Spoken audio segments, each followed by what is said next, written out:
Direncanakan ini Pak, yang karenanya kalau kita lihat sejarah, sekalipun dahsyat taunnya dahulu kala, nggak ada cerita Pak sholat berjamaah berubah tata cara pelaksanaannya, nggak ada. Kenapa kita harus berubah? Dan saudaraku rahimakumullah, kami cuma mengingatkan beberapa pesan dari Nabi SAW tentang sholat ini. Yang pertama, Nabi mengatakan sallu kama ra'aitumuni usalli, sholatlah kalian sebagaimana kalian melihat aku sholat. Ini sudah kata mati Pak, ini kunci Pak, kunci ini. Makanya para ulama fikih memutuskan nggak boleh dikerjakan sembarangan, nggak boleh. Apalagi setelah dia ada aturannya, terus kita berkreativitas menyangka itu lebih baik untuk keselamatan dunia kita, sementara kita tidak peduli dengan keselamatan akhirat kita. Nabi Muhammad SAW menyatakan, hari berbangkit nanti aku akan menunggu umatku di depan telagaku. Aku akan bisa membedakan siapa umatku, siapa yang bukan. Umatku adalah mereka yang wajahnya, tangannya, kakinya bercahaya bekas wudhu. Tapi ketahuilah, ada sejumlah orang wajahnya bercahaya, tangannya bercahaya, kakinya bercahaya. Aku panggil mereka, tapi dihalau sama malaikat, tidak boleh mendekat. Aku panggil lagi, tapi dihalau sama malaikat. Akhirnya malaikat menjelaskan, ya Muhammad, mereka telah merubah ajaranmu setelah engkau wafat.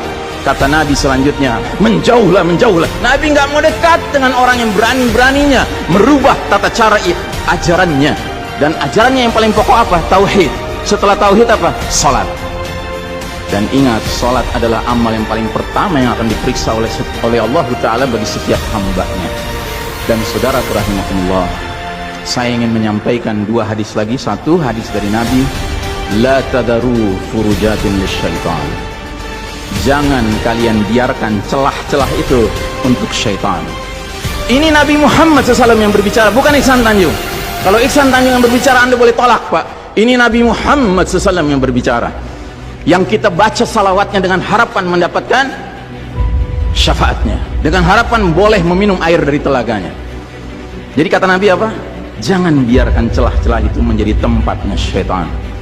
Hari ini tidak sedikit masjid bahkan memuliakan syaitan, memberi tanda di mana syaitan hendaknya berada. Na'udzubillahi min dzalik. Mau jadi apa kita Pak? Mau jadi umat seperti apa kita? Ini adalah simpul terakhir saudaraku. Kalau sampai simpul terakhir ini kita relakan lepas, sudah tidak ada sisanya ajaran ini di muka bumi. Karenanya saudaraku rahimakumullah, bagi saya urusan sholat berjamaah dan tata caranya ini bukan urusan pilihan fikih Pak. Ini urusannya adalah urusan dengan musuh Allah Ta'ala. Hadis yang terakhir, kata Nabi SAW, innal yahuda qad sami'u dinahum, sesungguhnya Yahudi sudah bosan dengan agama mereka. Wa innahum qaumun hasadun, dan mereka adalah kaum yang sangat hasad kepada kita umat Islam, terutama dalam 3 perkara. Satu, raddis salam. Kebiasaan kita umat Islam kalau ketemu saling ngucapin assalamualaikum, dibalas waalaikumsalam. Itu Yahudi nggak senang Pak. Yahudi tidak senang melihat umat Islam berukhuwah Islamnya. Yahudi nggak senang umat Islam kalau ketemu saling bersedekah dengan senyum, makanya dibikin aturan begini, nggak kelihatan senyum kita. Yahudi nggak senang kita ketemu jabat tangan, rontok dosa-dosa. Maunya mereka begini saja jabatan tangannya. Dari mana ini semua? Yang kedua, mereka hasad sama kita dalam urusan apa? Iqamatis sufuf, dalam tata cara kita menegakkan shaf kita. Ingat Pak, shaf dikatakan tegak syaratnya 2. 1 lurus, 2 rapat.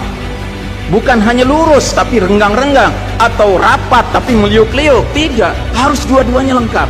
Sehingga Nabi sampai bertanya, kenapa kalian gak bersaf seperti malaikat di hadapan Allah? Para sahabat bingung, bertanya, bagaimana malaikat? Kata Nabi, mereka mendahulukan saf awal dan mereka saling rapat satu sama lainnya. Jadi Nabi itu bangga kalau umat Islam sholatnya seperti para malaikat di hadapan Allah Ta'ala. Harusnya itu menjadi kebanggaan kita juga. Dan harusnya kita tersinggung kalau ada pihak yang berusaha untuk mengacak-acaknya. Dan yang terakhir, yang ketiga, Yahudi itu hasad sama kita dalam urusan apa? Dalam urusan umat Islam di belakang imam sholat wajibnya mengucapkan amin. Makin keras suara amin itu, makin geram mereka.